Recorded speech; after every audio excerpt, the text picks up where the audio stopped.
This is how to never lose a gig from a missed follow-up. Now, you ever find yourself like sending out a cold email, you get a little bit of interest and then nothing, right? It's just complete crickets. It wasn't because they weren't interested. It's because you never followed up. If you're using a real system to follow up, then potential speaking gigs, you'll get them. If not, you're guaranteed to lose them because someone else gets in the way and gets it. Now I'm going to show you exactly how to stop missing out on paid gigs just because you didn't follow up like a pro. Because you probably are a pro at what you do, but if you don't follow up like a pro, you don't get to show them you're a pro, right? So I'm breaking down my follow-up tool. It's my exact email cadence and the timing strategy that I use to stay on top of mind for all the event planners and speaking bureaus and different people when they need to have a speaker, even when they go quiet. If they don't pay attention, don't respond, that's okay. I know they're still getting the emails and the messages. If you want to turn leads into bookings instead of dead ends, this is for you. So, well, let's get into it. We got 3 steps we're going to go through. These 3 steps will help break things down. So the first thing is you need to have a follow-up tool. Now, I want you to start thinking about starting with a foundation. You cannot keep your follow-ups in your head or scattered across your inbox. It's amateur hour. I'm telling you, so many people think that if it's, I'm going to remember it. No, you're not. I'm just telling you, you're not. You can't remember to eat the right food or get a workout in some days, right? So the idea is you can't keep your business based on you having things in your head. Also, that's not what a business is. A business is a collection of systems, step-by-step processes that tell you what to do. And when you wake up in the morning, not you remembering to do something, because eventually you'll not remember to do that thing. It won't get done. The business won't run as smooth and successful as it can. So you have to make sure you focus on what is the system that the business has in place that's telling me what to do. Also, pro tip, if the business can tell you what to do, it eventually can tell somebody else what to do, which means you can hire someone properly.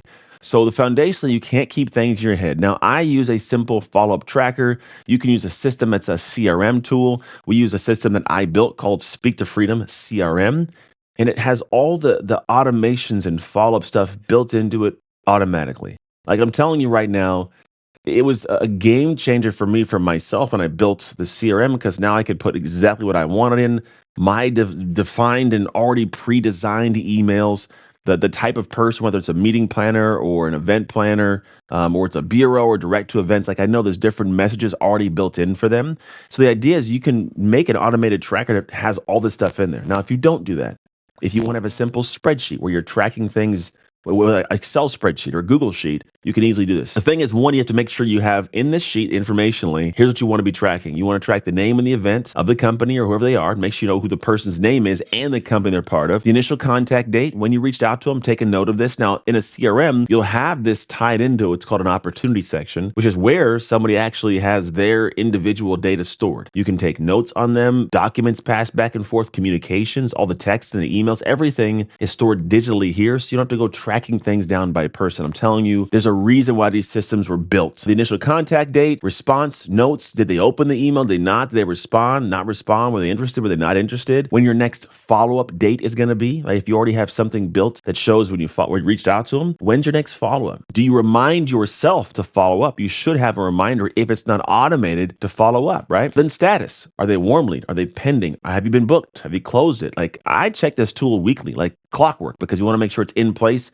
and always running. And if not, I have my team check it. But if it's not tracked, like it's not going to work the way you want it to. It's got to be working the way you want it to. For me, I'm paying attention to all these little pieces to make sure that I am on top of my business's operations in a way that I can eventually also train somebody else to be on top of them. Like it can't just be in my head, like I said, and you got to have something built and running specifically. But also there's a thing called nurture. So you may have a back and forth with this person, and then over time you got to nurture them, right? There should be some base of people that get specific messages based on what kind of person they are. Are they a meeting planner? Are they a bureau? Are they a direct event? And then you should be sending information out every month at minimum to keep yourself in their awareness, in their focal point, right? So when they go speak, when they look to go book a speaker, they look to book you, right? Then here's the email cadence. We'll call it section 2. I want to talk about like cadence of how you send something out. And here's an interesting rhythm that's simple but can work. And I'm telling you, you just use this to begin with and then optimize this. It'll get you so much more traction. So the first thing is the first pitch, right? Short, direct, service-based. Offer what the transformation of your talk delivers to people. Don't just say, I'm a speaker, I can help you. I don't know if you can help me. You don't even know me. How do I have any belief that you can help me? So if you tell them, I talk about this is what I do. Here's a transformation I make for people. If you're looking for this is what I can do, right? Let them know what you do and who you help. They can make a choice of going, oh, sounds interesting or doesn't sound interesting. Now you should probably choose people who you likely have a higher probability of it serving them, so they are more interested. interested, but you got to spend time doing this, right? We'll call it day number 3, because day 1, you sent this out, you wait a day. Day number 3, a value follow up. But it's a short video clip, a testimonial, a client win, or, some overarching great praise of you. It might even be a demo reel, like something that gives them some clarity on how you do what you do and the fact that you're good at what you do. Now, granted, they may not be replying to these at all, but I promise they're getting them. Usually they're getting them. They might go to the spam box, it's a possibility, but if you're not sending them through some spammy system, you're going to be okay. But let them get it, consume it, and read it, right? Then day 7, take a couple day break. Day 7, come back, oh, hey, I just wanted to circle back and see if this might be a fit for you. That's day 4, right? Now, again, you're just letting things sit, no big deal. Wait a week. Oh, yes. Wait a week. It's okay. Day 14, I call it a permission-based ask. Hey, would you be open to a short call to explore this further, what I do to see if it could be a fit? You just simply ask them, would you be open to a call? Now, they have seen your emails, and they haven't seen them for a week, right? They're like, maybe I'd be interested. Let them poke around. You also have to make sure you have what's called a super signature in all of these. Your signature in your email should give at least 2 or 3 points that are what you do, calls to action, so they can go and get lost exploring things about you unprompted. This allows you to not have to drive that, and they're doing it out of curiosity. And curiosity allows them to spend uncounted minutes researching you without feeling obligated to do so, right? So make sure it's in there. Day 30, I call it final touch point, and you transition them to nurture. So if it isn't a fit right now, I'm happy to stay connected for future events, right? Now, these 5 touches over 30 days, if they're consistent, respectful, and effective in terms of like communicating your idea across, you're just kind of trying to stay present without being a pest. And realistically, at 30 days, now every 30 days, you should send out some kind of newsletter, some kind of updates, what you got going on to keep yourself top of mind. Yes, they may never respond in this time period. That happens to me often. And all of a sudden someone goes, hey, I've been getting your emails for the last 8 months. Have you? Right? And that's okay. They log it, they pay attention, they keep seeing my stuff, they know what I do. When they're ready, they know that this guy's professional. He's obviously paying attention and on top of it, because you wouldn't be sending messages out if you weren't professional. Like, you wouldn't be doing these things if you weren't like really a serious human being about your message. And they know that and they feel that. So you sending messages, eventually someone's going to reach back out. And when they do, you're on it, right? So this is how you flow through that prospect. Outreach system, right? Then this is the third piece of this. We'll call it the timing strategy, right? This is the thing most people miss. When you follow up, it's like the timing of it. And when you follow up matters just as much as what you say. So if you have it like day 1, day 3, day 7, day 14, day 30, here's how you do it. Don't send a message on Monday. Planners, people, they are slammed. Your message just goes and gets buried in the mix or gets deleted. Like, I delete things all the time on Mondays accidentally because it's just so much in there on a Monday that I'm like, I don't know. I just scroll through it. And if they really are serious, they'll write me back, right? I literally think that if they're serious, they're going to send another message. I'm deleting all this stuff.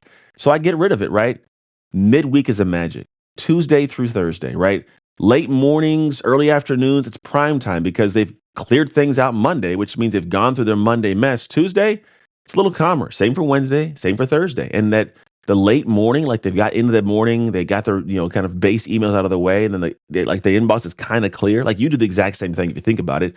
By like, 10, 11 o'clock, it's pretty clear. And I'm getting little things back and forth. I'm checking here and there.